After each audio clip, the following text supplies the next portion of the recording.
শরীয়তপুরে যারা ড্রেজার অবৈধ বালু উত্তোলনের সাথে জড়িত রাজনীতি দলের নেতৃবৃন্দ যারা আছেন, আমরা তার প্রতিবাদ জানাই। আপনারা যে কাজগুলো করতেছেন, আপনাদের তো কোনো আদর্শ নাই। আপনারা হইছেন, আপনাদের পরিচয় একটাই, আপনারা বালু উত্তোলনকারী, আপনারা খারাপ মানুষ, আপনারা অবৈধভাবে সম্পদ উপার্জনকারী একজন মানুষ। আপনাদের কোনো দলীয় পরিচয় নাই। আপনারা যখন যেই দল ক্ষমতায়, আপনার ওই দলের সদস্য হয়ে যাইতেন। এখন আপনার বিএনপি সরকার ক্ষমতায় আছে, এখন আপনারা বিএনপি করেন। যদি এখন বর্তমানে জামাত ইসলাম ক্ষমতায় থাকতো, আপনারা জামাতের লেবাস করতেন।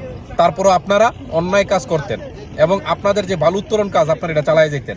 আপনাদের যে চাঁদাবাজি আপনারা এটা চালায় যেতেন। এটা দলের কোনো দোষ নয়, দোষ হিসেবে আপনাদের চরিত্রের, কারণ রাষ্ট্র চরিত্রের মানুষ আপনারা। আপনারা যারা এই কাজ করেন, বালু উত্তোলন করেন, বালু উত্তোলনের ফলে নদী ভাঙন সৃষ্টি হবে, তখন অসহায় মানুষের ঘরবাড়ি ভেঙে নিয়ে যাবে। কিন্তু আপনাদেরকে সামাজিকভাবে প্রতিরোধ করতে হবে এবং আপনাদেরকে বয়কট করতে হবে। শরীয়তপুরবাসী যারা আছেন, আপনারা সর্বোচ্চ প্রতিবাদ করুন এবং আপনাদের প্রতিবাদ চালিয়ে যান। আপনারা এই ভিডিওটা শেয়ার করবেন। যতদিন না পর্যন্ত এই বালু উত্তোলন বন্ধ না হবে, যার যার জায়গা থেকে প্রতিবাদ করুন। এদের কোনো দল নাই, সত্যি কথা যেটা, এদের কোনো দল নাই। যদি এখন আওয়ামী লীগ সরকার থাকতো, এরা আওয়ামী লীগই হইতো।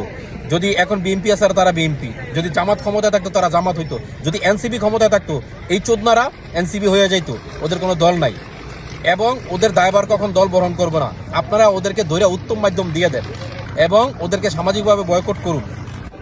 এরা খারাপ মানুষ, এদের চরিত্র শুধু একটাই, এরা বালু উত্তোলনকারী, এরা সমাজ, ওদের কোনো দল হইতে পারে না। ওদেরকে সামাজিকভাবে বয়কট করুন।